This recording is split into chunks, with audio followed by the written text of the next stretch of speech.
Drop it. Ladies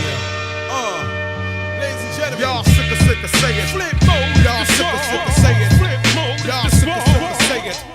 Y'all sick of say it. It's the squad. Y'all sick of say it. It's the squad. Y'all sick of say it. It's the squad. Say it. Flip mode. It's the squad. It's the grand order you've been waiting for. The outlaw. What's up, guys? It's your boy, Camomeleon. What's going on, guys? So this is a little bit different video than y'all guys are used to actually seeing me do here. As some of you already know, I just recently started a new series, Caching with Camo, where basically I go on hikes and I geocache. And that series has sparked a few interest in some of you YouTubers out there, and I've got a number of requests from folks to actually do a geocaching series of how to basically geocache from kind of start to finish, if you will. So what I'm going to do is I'm going to show you guys today a little bit about the geocaching website, geocaching.com. First of all, I want to give a couple of shout outs. One to Smelling Roses, who actually started his first geocaching about a week ago. And I think it was due to me actually doing my series Caching with Camo. So congrats to you, Smelling Roses. Shout out to Jay Bobo, who is now also geocaching. And I think Urban to Country Homestead, who is a seasoned geocacher, got him into it. So this is basically in response to all the folks that just wanted to know more about geocaching.com. So let's get into it, guys.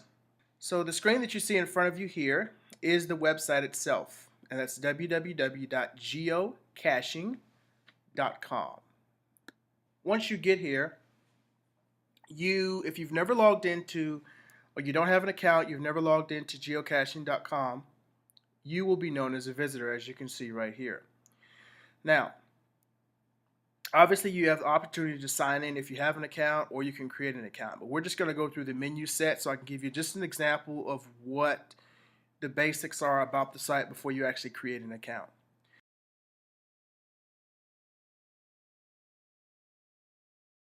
So first of all, let's look at the menu. If we go to Learn, you'll see a link that says Geocaching 101.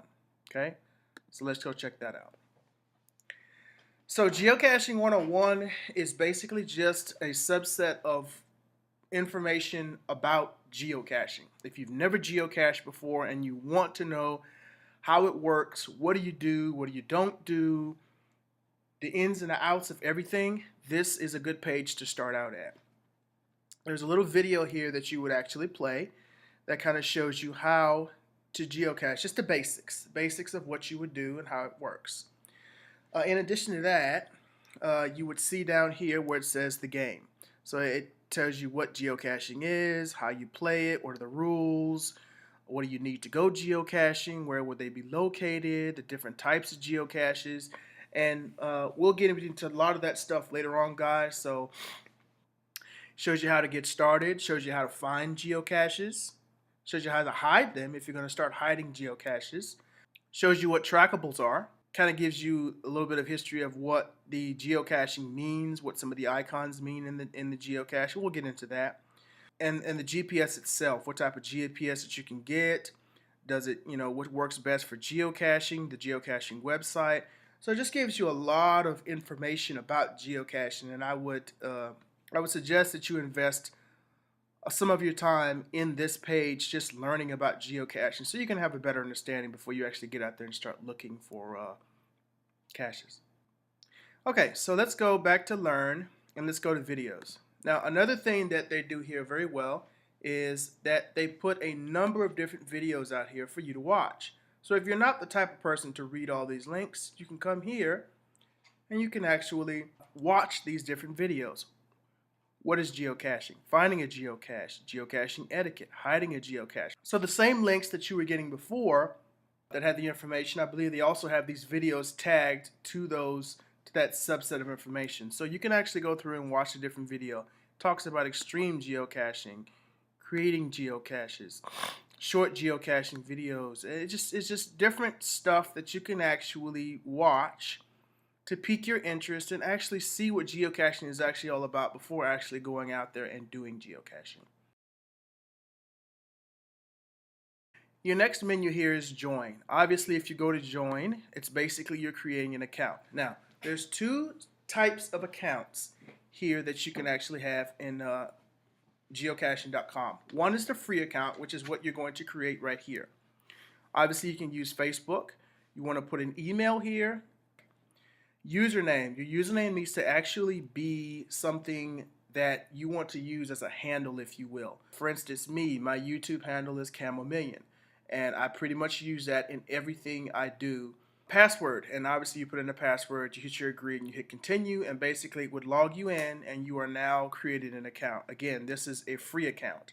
Now you can also do a premium account, which I believe is $29.99 a year. Excuse me, $29.99 a year, and it gives you a bunch of other features that we'll get into a lot later. So now let's go to play. But here, as a visitor, you come here, you go hide and seek a cache. Now, when you hide and seek a cache, you have separate options. So basically what it allows you to do is it allows you to find geocaches in a number of different ways. So if you have an address of an area that you want to find geocaches in, you can put that address in here and give it a mile radius. So basically the mile radius, you gotta tell it how far out from that location do you want to know that there's geocaches in. You can tell it by postal code, state, and country. You can do longitude and latitude in different formats. So you can do the datum format of longitude and latitude and then give it a radius, or you can do the decimal format of longitude and latitude and give it a radius. And this is if you know a specific area. If you're going to a trail or a trailhead, you can put in the GPS coordinates of that trailhead, and it will give you the area around that would have caches if that area has any geocaches at all. Some of the other ways you can search also is you can search for how the geocache starts. So if it's a particular name, you can put in part of that name and it will do a search for everything that has that name. You can do it by area code. You can do it by GC code. Now, GC code is geocache code. Anytime somebody takes a geocache, hides it, and logs it here on geocaching.com, that geocache has a GC code, and that's just another way of finding that code. It's kind of like an ID number or a serial number of the geocache, if you will. This is completely different than the code that you have on a trackable geocache, but we'll get into that much later. You can find them by username, okay?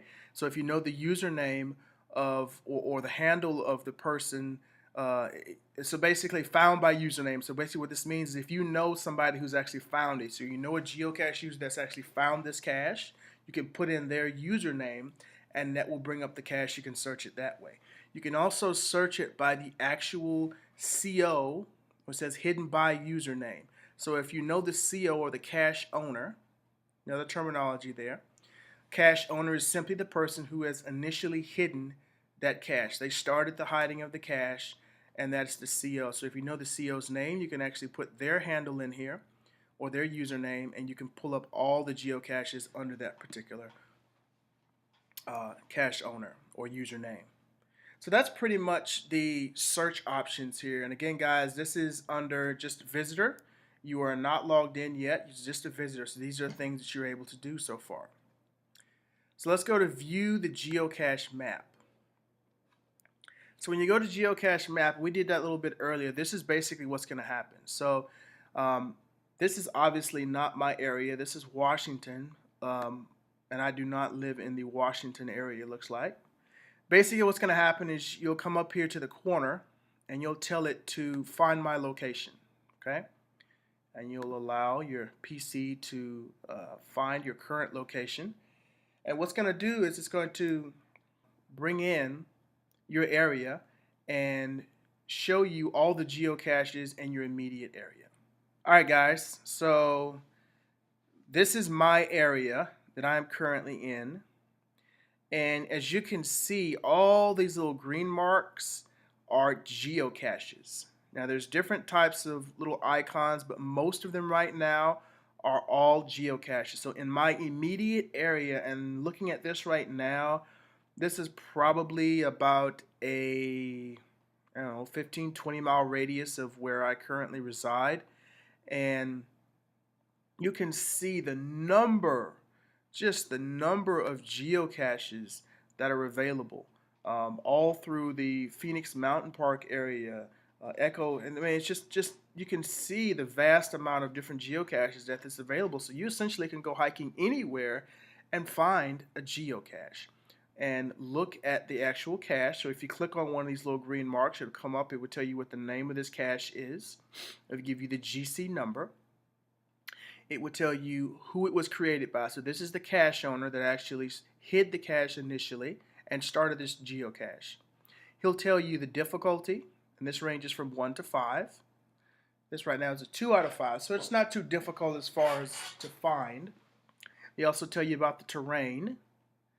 Also, it's 2 to 5. So right now this is a 2, so it's relatively, not too difficult, probably right off the road or something of that nature, a flat trail. It tells you the size. Now this particular one doesn't give you a size, and some cache owners do that for whatever particular reason. Maybe there is an identification where it just doesn't really fit the cache size, but for some reason it doesn't. Otherwise you'd have medium, small, micro, large.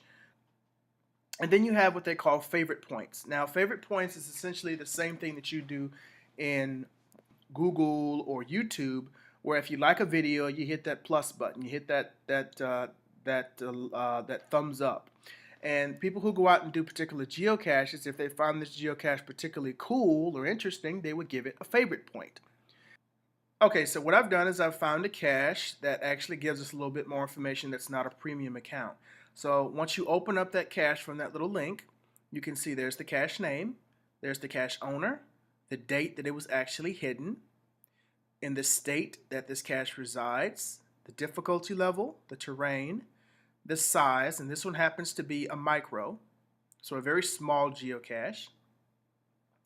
Over here you have the actual GC number, which is the identification number for that particular geocache. If there are any attributes about this geocache, in other words, dogs on the trail or tough terrain or something of that nature, you would have those items listed here under attributes. You come down here, you have inventory, so if there's any trackables in there, you would see that. So if you come down here, you have geocache description. What a lot of people like to do is they'll put just a description of it, the geocache, just kind of an idea. A lot of people will create geocaches in a series, so there'd be 50, 25, 100 in a series, and it would have similar information there. A lot of people, if the geocaches are in a historical area or has some historical significance behind them, then you would actually see a write-up of that particular cache information there. Also here, under additional hints, you can give the cache finders some hints about the location, a little bit about the information, just a little hint to kind of grab their attention and see if they just kind of help them out find the cache, Now you look here, it says decrypt. Now if you look down here, this is an encrypted hint. If you hit that decrypt button, it unencrypts it. It's a hint, so you just kind of have to figure it out, guys. Just a little thing here. You have a decryption key over here, so if you don't want to do the decrypt here, you want to do it the hard way, you can actually use the key over here, decryption keys, and figure out what that actually says, or you can just hit that decryption, and it decrypts it for you. Excuse me.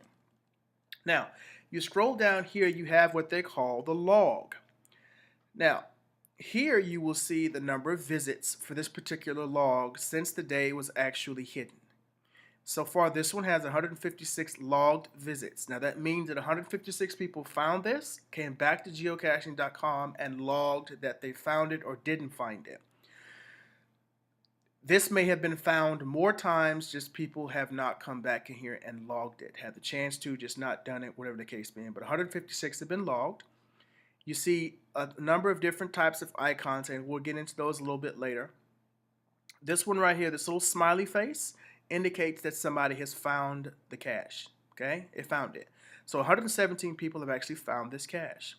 The little blue sad face, wah, wah, wah, wah, explains that 32 people did not find it. You come here to this little guy here, and one person actually wrote a note in addition to either finding it or not finding it. This little green wrench here signifies maintenance.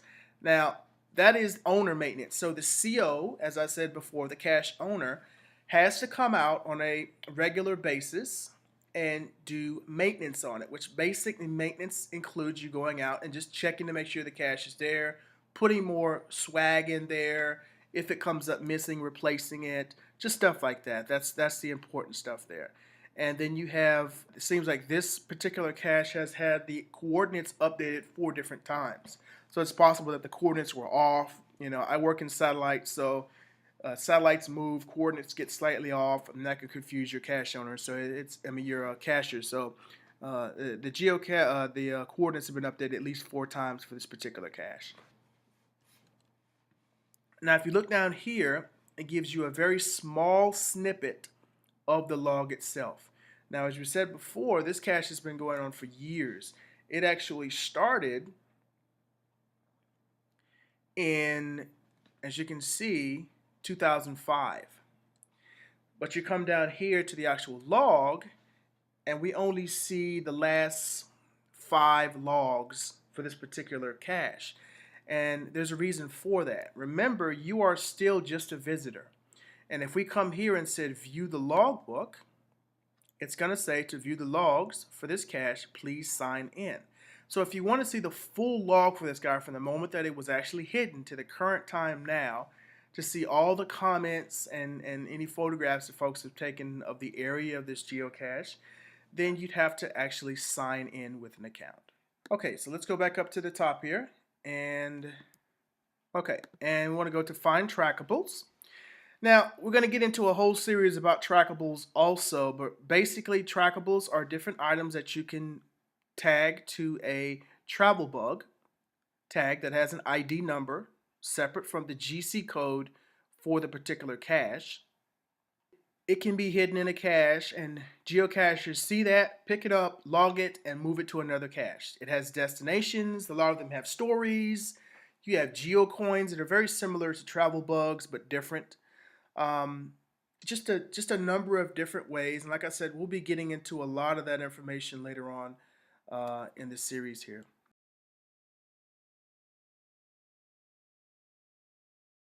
So if you go to community, you can tell a friend about geocaching, volunteer, local organizations. So just basically community information here, blogs, events, and you get more information out of these things once you actually sign up for an account.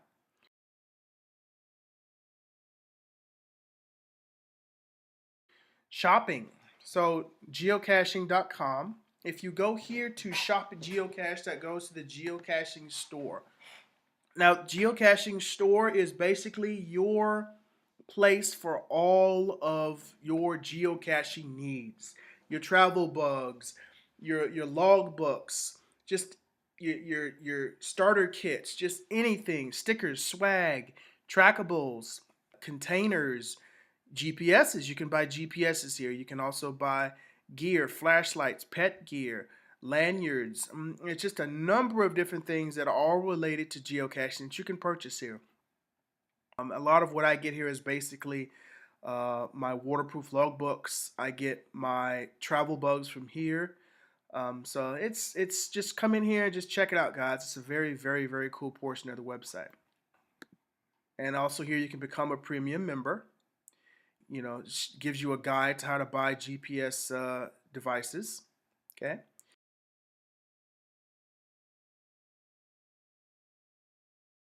If you go to partnering here, it has a bunch of information here that I'm actually not very familiar with, but if you wanted more information about partnering up with geocaching.com, maybe some type of program that you guys have going on that you want to partner with them, this is a great place to find the information for that.